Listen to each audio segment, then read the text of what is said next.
Imagine if there were a set of study techniques so powerful that they could transform anybody into a top A-grade student. Well, they're based on scientific evidence, and according to this paper from Nature, they're some of the most robust findings in the psychology of learning. So what are these techniques? Well, that's what I'm going to share with you in this video. 4 study strategies that are scientifically proven to transform your learning ability. Once you know how to use them, you'll be able to become a top student in any subject you want. But first, science has also shown that there are 2 widely used study strategies that you must avoid because they're holding you back. The first is highlighting, the second, rereading. Think about it. How many times have you read a page in a book only to realize you didn't absorb anything?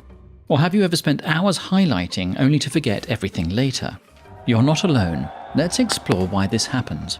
Rereading a text and highlighting creates a familiarity, a fluency with the learning materials, giving the illusion of learning. Because you get to know the materials so well, you develop a false sense of mastery. You are fooled into believing that your knowledge of the words in the text is a sign of your understanding of the concepts. But it's not, it's superficial. I remember my university days, highlighting nearly every line in my textbooks, thinking I was preparing for my exams. Only later did I realize that I was just coloring the pages. Now let's dive into methods that actually work. Retrieval practice. In 1917, a handful of children in grades 3, 5, 6 and 8 were told to study short biographies from who's who in America. They were split into groups. Some were directed to just read, others to spend varying amounts of time pausing from the text, looking up and reciting to themselves what they'd read. Then they were tested. Every group that used recitation retained more information than the ones that just read. The best results were from those who spent 60% of their study time in recitation. This result has been repeated in hundreds of experiments since then and is one of the most robust findings in the psychology of learning. What does it mean for you?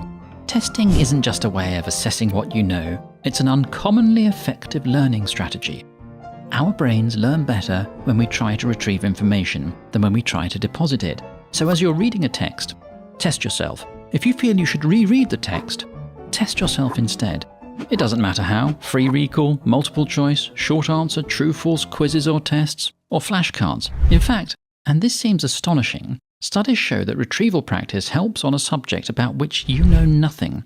Yes, dear viewer, if I ask you some questions on, let's say, aeronautical engineering, and I'm assuming you're not an aeronautical engineer, if you are, please let me know in the comments, just attempting to answer them somehow preps your brain to receive that information, and that helps you learn it better. It's like magic. Is there a downside? Not really. The slight downside is that this requires more effort than just rereading or highlighting, and so it can feel less effective whilst you're doing it, which can push you back to your old ways of doing things. But you know about this now, and so that won't happen to you, will it? Actually, this magic method works better as the difficulty increases. It's referred to as desirable difficulty, and the harder you have to work to retrieve the information, the better you'll remember and understand it. A single session of retrieval practice can generate memory improvements that persist for 9 months, and the positive effects of retrieval over multiple sessions can last for at least 8 years.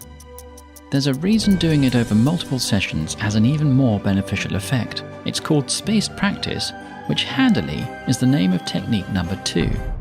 In a recent study, students in a math class were given 12 practice problems covering 2 topics to test whether it's more effective to learn intensively in a single session or over multiple sessions spaced out in time. One group tackled the problems in a day, while the other spaced them out over 3 separate days, each a week apart.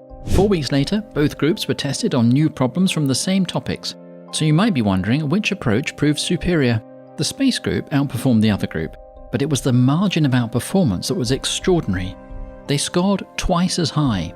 It's not surprising that the more you interact with a topic, the better you learn it. What is surprising is the timing of practice has a huge impact on learning outcomes.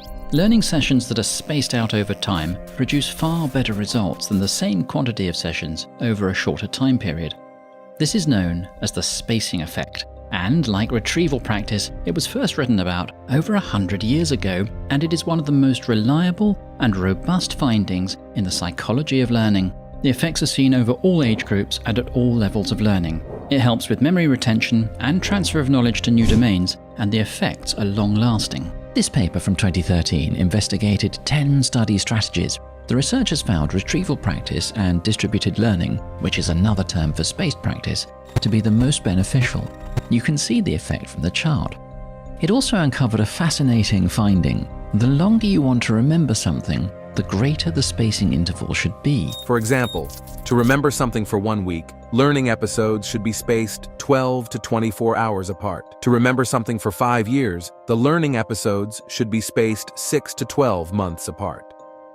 This is all very interesting, but how does it help you? Spaced practice is a technique you can apply to your own learning immediately. And at the end of this video, I'll show you some splendid resources for learning how to do it.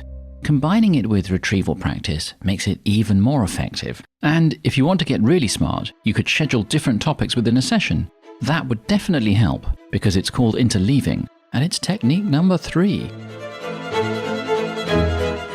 Variety may be the spice of life, but it's also the secret to learning, so spice it up. What do I mean by that? Well, do not spend large amounts of time on one topic. Switch around. This is another one of those recommendations that sound counterintuitive, but it works. You might think I'm wrong, but I'm right, and I have science on my side. Like retrieval practice and spacing, can you tell me what they are? See what I did there? Interleaving is ridiculously effective. Students don't like it much, and neither do teachers.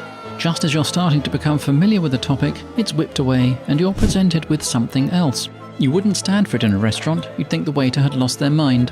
But you will be improving yours if you follow this strategy. I can see you're not convinced, so how about this? In what seems like an inhuman test, college students learning to calculate the volumes of unique geometric shapes were split into 2 groups. One group practiced problems categorized by shape type, achieving an 89% accuracy during practice. The second group tackled a mixed sequence of problems and achieved 60% accuracy. However, on a test a week later, the first group's accuracy dropped drastically to 20%, while the mixed sequence group improved to 63%. Another research experiment focused on associating paintings with their respective artists. Here, a popular hypothesis was that studying a single artist's oeuvre extensively, that's mass practice, before switching to another would be the optimal learning strategy. The underlying idea being that this focused approach would ingrain the unique characteristics of each artist's style. The interleaved approach, which mixes up artwork from different artists, was expected to confuse students. But the expectations were wrong. When it came to matching artworks to their creators at a later stage, the interleavers interleft the other group behind. They not only identified the previously seen artworks correctly, but also accurately associated new artworks with the artists unseen during the learning phase. Yet even after these results, students still saw mass practice as superior. But you won't do that, now that you know. Why would you do that? How would you do that? What would happen if you did that? Oh my, I've just accidentally introduced the next technique. Elaborative interrogation. Do you remember being a young child? I bet you asked a lot of questions. Why does it rain? Why is the sky blue? How do birds fly? Children are naturally curious and they never stop asking questions. They're building a mental model of the world, trying to make it make sense. It's extremely effective. Hold that thought, because I want to show you something.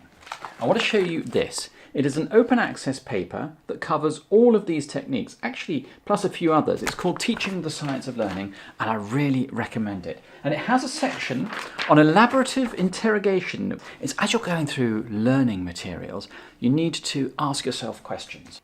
And as you ask yourself these how and why questions, you're fitting in the new knowledge into your existing knowledge network, which is a very effective way of learning. So this is a great place to start if you want to learn these techniques. There's a link in the description. Another free resource for learning all this stuff is learningscientists.org. That's a great website and it has lots of articles about all the various different methods that I've discussed in the video. If you're looking for an online paid course, then this one from Coursera is pretty good. I'd recommend that. And if it's a book you want, then this is the best one. Make it stick. And there's a link in the description.